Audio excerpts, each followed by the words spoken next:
Welcome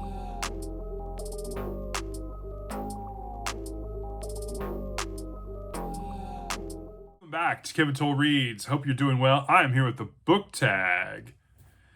Yeah, I'm getting back onto that horse and trying to do some of these because, yeah, the list is growing.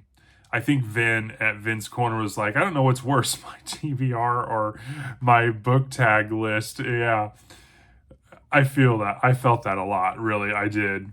Especially lately, as I took a pause for several weeks from doing these and they just started to grow. My list was growing. So, this is the second tome around book tag. I was tagged by two different people, Jenny at Jenny Jables and Charles at CG Rated Books. Both tagged me in this tag, and I believe the originator of this tag was created by Julie at Bookish Travels. And so, I will link below their videos, and you should check them out. But there are 7 prompts, and then I will be tagging some people. So let's dive right into this thing. And no matter what I do or say or screw up, it is going to stay on this video because, yeah, I just wanted to challenge myself as a one take and do it. So here we go. So prompt number 1, this is all around, I believe, kind of used books. And so I thought that was interesting. So again, prompt number 1 is a book you bought for its cover. And that's definitely Wheel of Time. I didn't get all of these sweet little covers from the old tour editions, but I did get about half of the Wheel of Time books in these old school ones. And I'm always on the lookout for more. If I have ones that are in the newer tour editions, which are just plain Jane, and just like tour just decided, hey, it's out on Prime. Let's just launch a bunch of generic covers. I don't know why they did that. If someone would really relaunch these, people would be gobbling these things up. But these covers are just fantastic. And so I believe I have 8 or 9 of these in the Wheel of Time series. And I bought them for these. So yes, I do want to try it again. I've tried multiple times to get through this series. But yeah, the cover art's just fantastic. Number 2, show us an unexpected find. That's probably one of the greatest book finds I've found. I found this at a used bookstore, virtually new. And I had been looking for this after I read Ken Liu's first collection, The Paper Menagerie. I found this at one of the local used bookstores. I happened to find it like down the ground in a dark kind of alcove. And I was like, and I just knew the cover. I had seen the cover. It was very distinct with the different circle colors. And I just happened to notice out the corner of my eye. And they had this thing for it was like $6 or $8 in hardback, brand new, never been flipped through. And yeah, I'm glad I picked it up because this is actually the book I took and got Ken Liu to sign when I met him last October at one of the local libraries that he was here about an hour from me, and I listened to his lecture, got it signed. It was great. Met him. Yeah, definitely. If you want to check that out, I did kind of a little after video about that on my channel, and it's still out there if you want to check it out. Number 3, you have a book you enjoy and you bought new, but then you find a used book that has a better cover. Did you get rid of the original? Do you get the second one, or do you keep both? Well, I got the Lord of the Rings in these cheap kind of Amazon paperbacks. I kept The Hobbit, but the 3 editions of the Lord of the Rings, Fellowship, Two Towers, and Return of the King, I gave to a local free library because at one of the used stores, they had this huge omnibus collection, and it has kind of the movie cover art on it. But I really wanted an omnibus one of all 3 books. And so I gave my Amazon ones that were they weren't even flipped through. They were virtually new. And I gave them to a free library here in town. So yeah, that's what I ended up doing with that. Number 4, is there a book series that you've challenged yourself to collect from used books or charity shops? And there is. Redwall. I know a lot of used stores will have these. There's one particular used store about 30 minutes away from me that I know has several others in the series that I'll probably eventually get over there and grab. Hopefully it will still be there. But I picked up the first 3, and I definitely want to check them out at used stores and trying to challenge myself. It's something I'm interested in reading, especially after Tim at Secret Fire Books talked about it, but not anywhere near in the near term. So, but I have time to collect them. So that's kind of my challenge. Number 5, show us used books you bought purely for nostalgia reasons. And that's easy. I picked up Hatchet and My Side of the Mountain from my middle school days in school, English class, reading these. I definitely looking forward to rereading these, but these are completely nostalgia picks. So, but I found them both at used stores. Number 6, when you buy a used book, but you find out there a lot of scribbles in it, do you get annoyed? Also, how do you feel if you open a book and there's a note saying like happy birthday?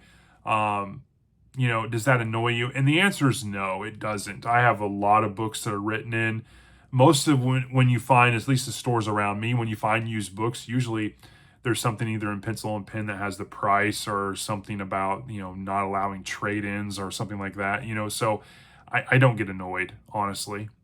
Number 7, when you enjoy a used book, do you keep it, exchange it for a nice, pristine, newer version, or give it back to charity used stops? If I enjoy books, and most of the books that I pick up, majority of them, at least 95%, I keep. I will say, I do pick up like Louis L'Amour's, like this one, or I'll get gifted something. And if it's pretty beat up, I will be on the lookout to kind of have an asterisk by it on my lists.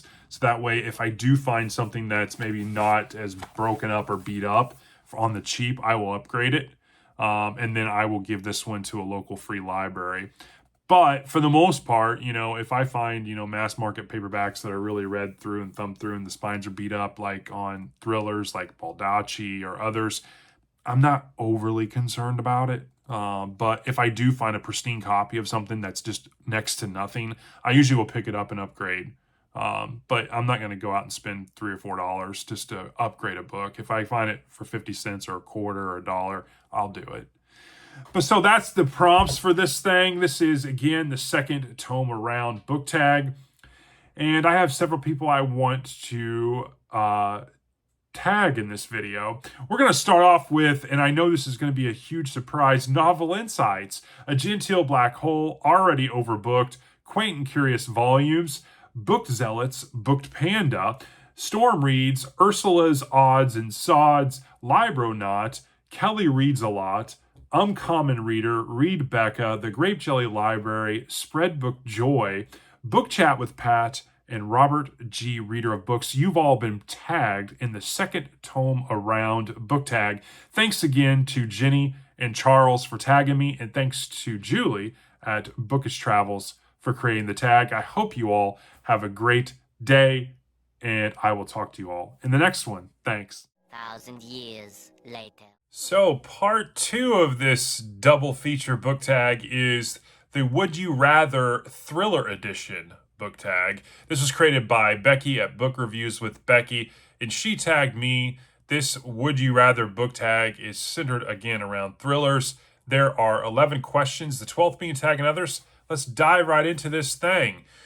Question number 1, would you rather read a psychological thriller with an unreliable narrator or a mystery with a twist ending? For me, that's easy. It's a mystery with a twist ending. I love twists. I think twists add a unique perspective, especially if they're done correctly. I don't like twists that kind of come out of left field and you wouldn't have known for any way, shape, or form. There was no Easter eggs, but yeah, I like twists. Number 2, would you rather be trapped in a locked room mystery or be part of a cat and mouse chase across a foreign city? I would think the cat and mouse chase, probably. I think being locked in the room would be, I would slowly start to feel very trapped in a way. Yeah, I think cat and mouse chase would be a lot more fun. Number 3, would you rather read a thriller that keeps you on the edge of your seat but has a disappointing ending, or a slower paced thriller with a perfect and satisfying ending?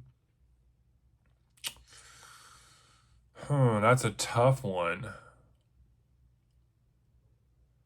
I think it's probably a slower paced thriller because I just think endings, they're not paramount, but they do kind of bookend a book in a way. They kind of cap it off. So I would have to say a slower paced book with a good ending.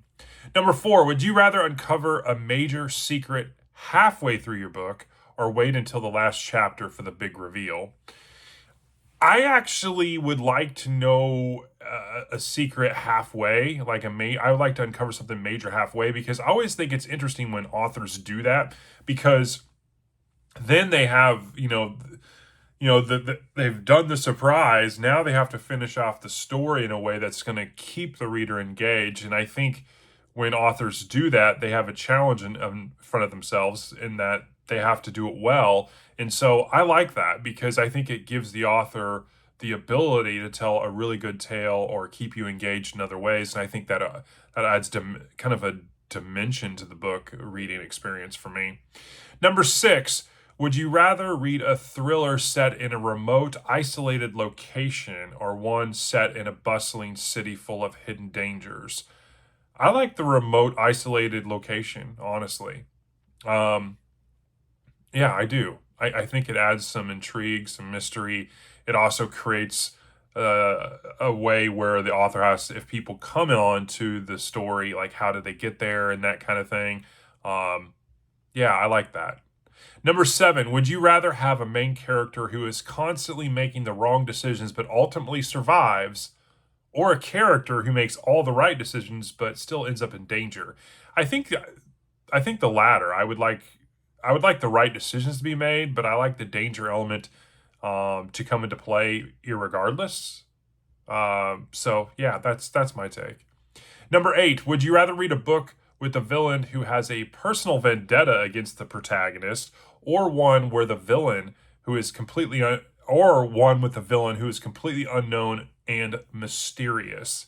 I would have to say I would rather read a book with a villain who has a personal vendetta against the main protagonist. I think that's always interesting.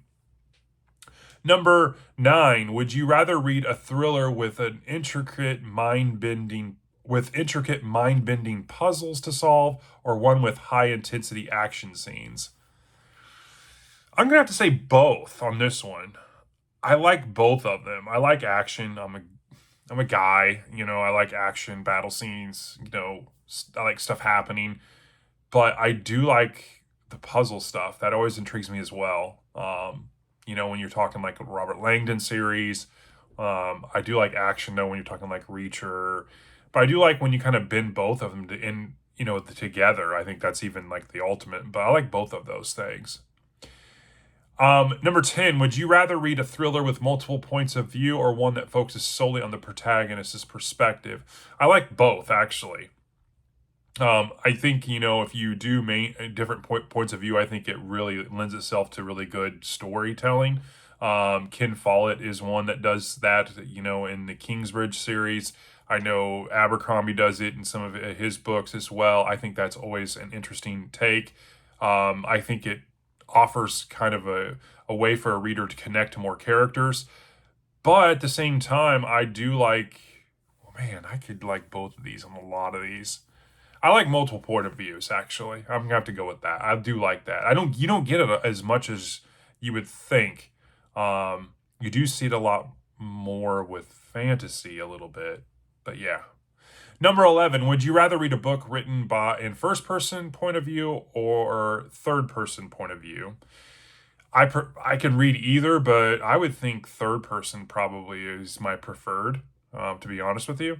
So, and then number 12 is tagging others. So I'm going to tag the following people in this: Talia Nerds Out, Marlesia's Meanderings, Dr. Cranky Pants Reads, Fine Reads, Book Buds, Robert G. Reader of Books, Jess Bookgirl TV, Jessica's Library Card, Beyond Books, Nicole's Bookish Nook, Book Chat with Pat, Storm Reads, Cliff's Dark Gems, Vin's Corner. If you saw the previous video, you know why I'm laughing. Stuart Griffin, Joshua Crebo, and Eurodite Adventure, Pulp Mortem, Secret Fire Books, Michael K. Vaughn. I'm missing someone. Oh, Novel Insights. You've all been tagged in the Would You Rather Book Tag Thriller Edition. Thanks again to Becky at Book Reviews with Becky for tagging me in this one. This was a fun one. Definitely makes you think about your thrillers and book selections and your different kind of interests. So I appreciate it. I hope you have a great day, and I will talk to you all in the next one. Thanks.